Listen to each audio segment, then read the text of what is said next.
Salut à tous, jeunes wingfoileuses et wingfoilers. Nous sommes réunis en ce jour de début août. Je profane pas la messe, je vous le dis direct.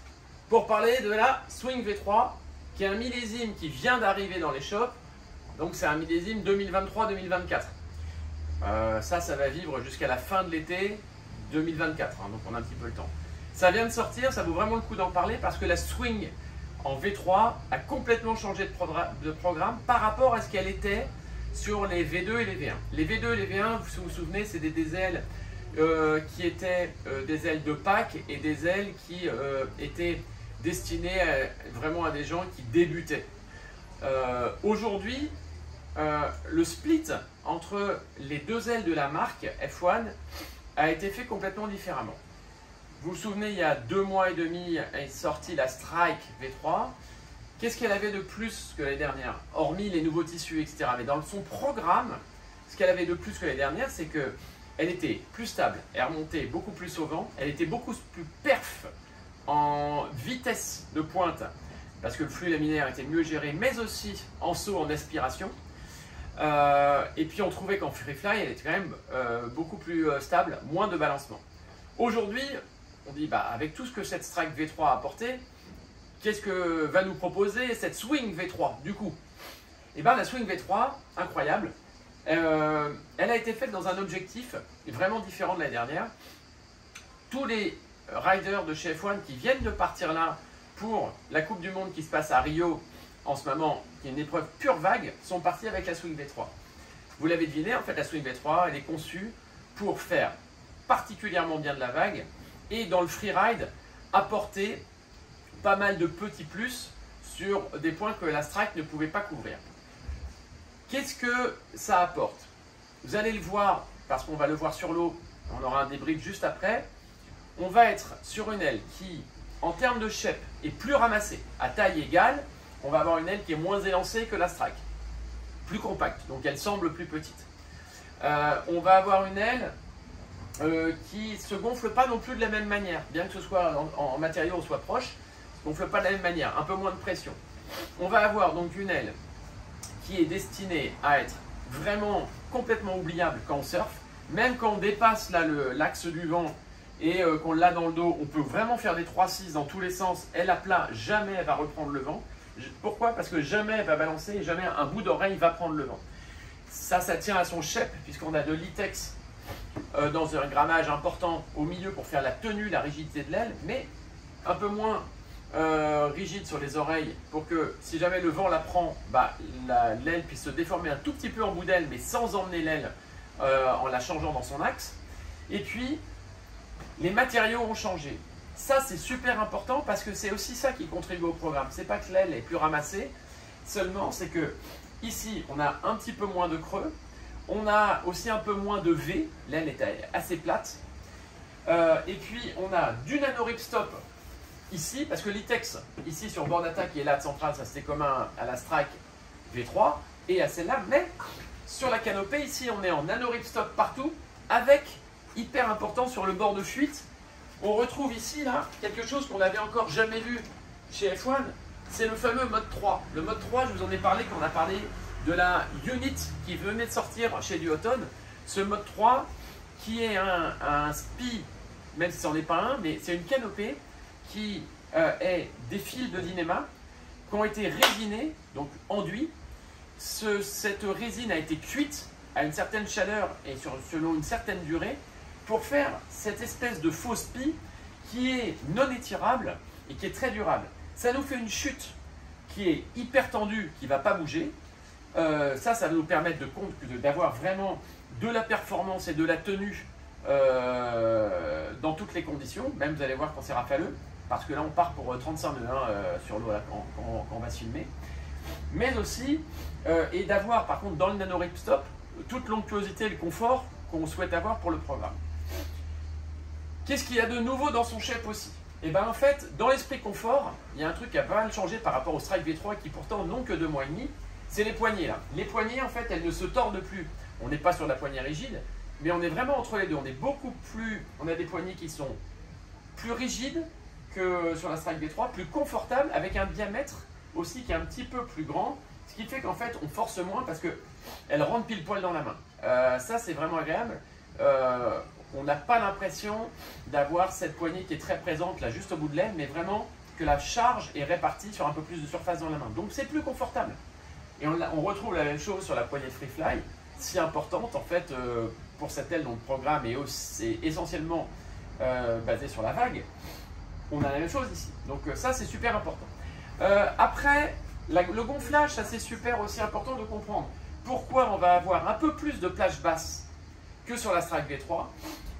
Parce qu'on a ici une pression de bord d'attaque qui est un peu moins importante que sur la Strike. Sur la Strike, on voulait la perf max, donc la pénétration max à haute vitesse. Mais on se retrouvait avec une aile qui est un petit peu plus rigide, donc un petit peu moins facile à pomper. Là, on a un petit peu plus de facilité à pomper, donc plage basse améliorée. Et on va avoir aussi un peu plus de confort. Ça tient à la pression du bord d'attaque qui est un PSI plus basse que sur la Strike V3. On est toujours à 10 PSI sur la latte centrale par contre. Après, en termes de ce qui a changé, le tarif, bah non, ça c'est le truc qui a peu évolué. On est un petit peu plus cher que l'année dernière, mais quasiment sur le prix de la Strike V3. Donc ça, il n'y a pas de surprise. Les tailles qui sont proposées dans cette aile-là, ça va de 2 à 5,5 tous les demi-mètres. 2, 2,5, 3, 3,5, 4, 4,5, 5, 5,5. Alors, c'est là qu'on va avoir, disons, un programme qui est un peu fonction de la taille. Pour vous donner une petite idée, moi je l'ai reçue celle-là il y a une semaine, j'ai déjà fait 3 naves avec, je l'ai prêté à beaucoup de gens pour recueillir toutes les impressions de tous les niveaux, tous les gabarits, comme d'hab. Ce qui en ressort, c'est que beaucoup de gens, dans les petites tailles, ont trouvé ça extraordinaire pour la vague, puisque en fait, ouais, s'il y a 14 nœuds de vent ou 16 nœuds de vent, en général, il n'y a pas trop de vagues à surfer. Mais par contre, dès qu'il y a 20, 22 nœuds, souvent on a du clapot, voire des vraies ondulations à surfer. Et là, ça vaut le coup. Donc plein de gens m'ont dit, ouais, je vais garder les strikes, des gens qui ont du niveau un peu, qui sont un peu expérimentés, m'ont dit, je vais garder mes strikes V3 dans les grandes tailles parce que j'ai de la perf et j'ai besoin de ça dans le light. En revanche, dans le vent fort, j'ai besoin d'une aile qui s'oublie, qui soit très rigolote, très joueuse, très facile. Et ils vont passer en strike V3, en swing V3. En revanche, est-ce que moi, par exemple, je changerais pour avoir une swing en 5,5? Alors, une swing en 5,5, du coup, c'est une aile qui est très confortable, un peu de plage basse, mais un peu moins de perf.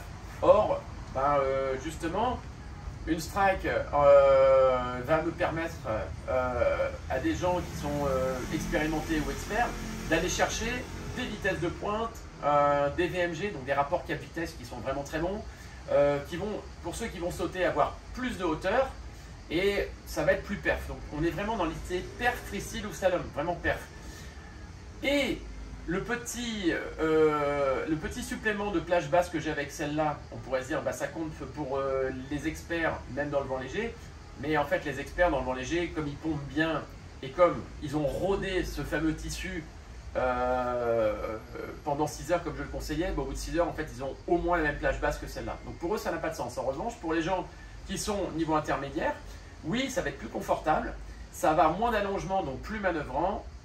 Et ça va être beaucoup plus facile à emmener dans les premières transitions, les jibes, les virements, les premiers free fly, parce que les premiers free fly, en fait, souvent, on part un peu sans vitesse avec une board, donc du coup, avec un foil qui ne va pas porter beaucoup parce qu'on porte sans vitesse.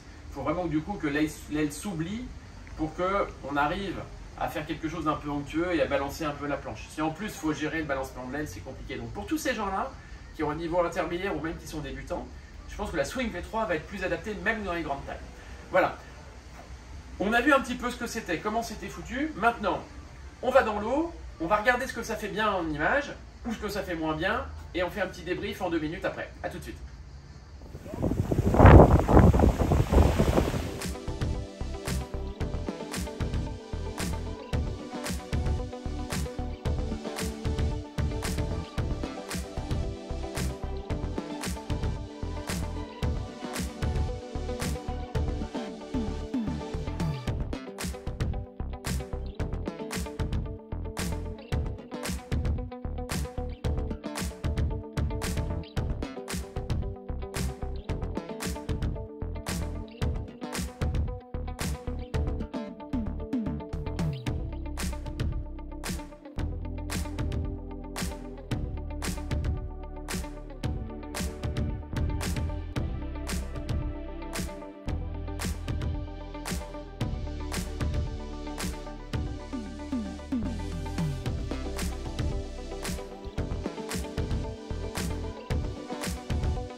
Retour de session, ça fatigue. Bon, pour faire le retour de session, je me suis dit, sympa, ce serait de leur gonfler l'autre couleur. Donc ça, c'est la deuxième couleur disponible en Swing V3, à base de noir, orange, blanc. Ok. Bon, du coup, alors, vous avez vu un peu ce que ça donne, mais je l'ai prêté aussi, comme on aime bien faire, à deux autres types de gabarits. 94 kg, et puis Andrea qui doit faire 55 autour. Il y avait vraiment du vent là. Ce qu'il en ressort, c'est que ce qui est important, c'est que quels que soient les niveaux, les expériences, on est d'accord sur le ressenti immédiat. Donc parce que de temps en temps, il y a des gens qui vous disent un truc et d'autres un autre en fonction des niveaux, et donc il faut aussi pondérer ce qu'on va dire par le niveau des personnes qui vont utiliser le matos. Là, on est vraiment tous d'accord, quels que soient les niveaux et les poids, donc ça c'est important. Ce qu'il en ressort, très clairement, c'est qu'immédiatement, plus de confort qu'avec la Strike V3, cette sensation de confort. Il y a un paramètre, il y a un mot qu'ils ont employé qui est très important, que je n'avais pas envisagé là au tout début, c'était de parler du côté rigolo. C'est une aile rigolote, marrante, facile à emmener. Quand on dit rigolo, c'est que c'est hyper confort, c'est hyper franc, donc on a tout le temps envie d'attaquer. Et c'est rigolo parce que, mais on l'oublie, donc de temps en temps, même on se fait pas gaffe, on lâche l'aile, elle est derrière, on la ramène. C'est vraiment léger et pas encombrant, donc c'est rigolo. C'est vrai que le terme qui a été employé, il n'est pas débile du tout. Il y a un plaisir de nave qui se dégage immédiatement. La plage basse, importante, hein, parce que moi je l'ai testé donc avec deux volumes 60 et 42 litres. Quand j'ai 42 litres et 750, il me faut un peu d'air pour sortir. La plage basse, là vraiment, elle m'aide vraiment. Je sors pas plus tôt qu'avec la Strike, mais j'ai pu ne pas pomper fort pour sortir, alors que j'avais vraiment petit volume et petit poil. Donc ça c'est important, donc elle va pas être physique à faire partir. On a vu, hein, toutes les fois où je passe l'aile, le critère en fait, hein, pour dire que l'aile en vague, elle est vraiment facile, la façon de le tester, c'est, vous voyez, dans tout ce que j'ai fait, où je suis passé de temps en temps, j'ai passé l'axe du vent, je me suis retrouvé un peu plus loin là, avec l'aile ici, elle aurait dû vouloir partir là. Non, elle est restée bien à plat, très bas, elle volait toute seule, et j'avais pas de balancement, ce qui fait que quand je reviens, je suis bien, et là de nouveau je peux revenir. Je peux même passer le lit du vent, où je suis passé là, je la plaque par terre, je fais un point de pivot et je reviens.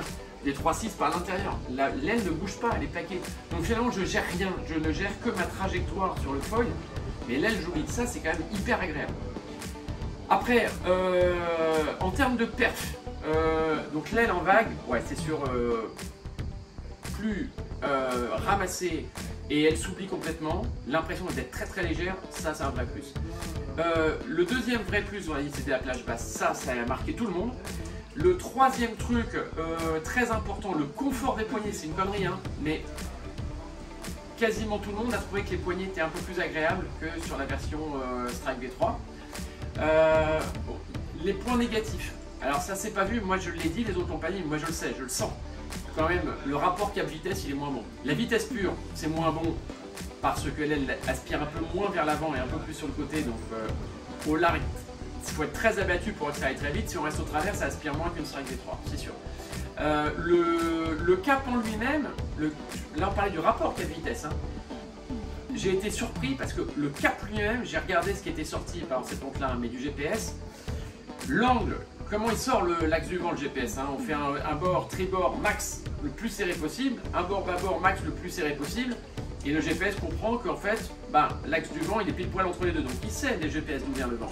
Et j'ai regardé, par rapport à la Strike V3, exactement les mêmes conditions, je suis au même angle, je suis vraiment au même angle, donc ça remonte pas moins. Par contre, on va moins vite. Si je serre vraiment fort, ça va moins vite. On va avoir moins de capacité à fondre l'air quand on est vraiment près du vent. Donc, bon, encore même.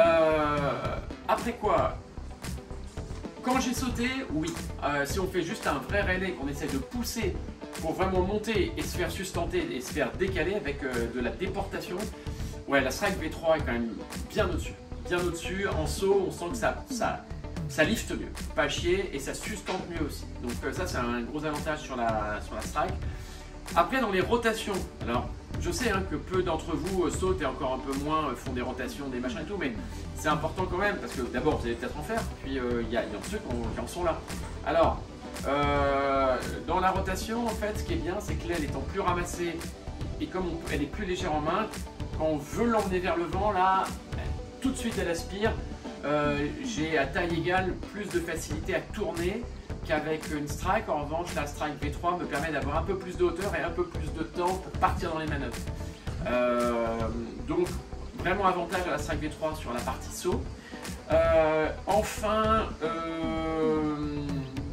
en plage d'utilisation haute, qui était le dernier critère, là pour le coup ça se tient vraiment loin.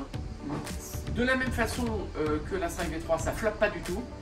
Là, ce qui est très impressionnant, c'est que la chute ne se déforme pas. Je pense que c'est vraiment à cause de ce nouveau SPI mode 3 là, qu'il y a sur la chute, qui est le seul SPI, qui est la Swing V3 est la seule aile à être équipée de ce mode là. Ça fait des miracles. Donc la plage haute pour moi est la même.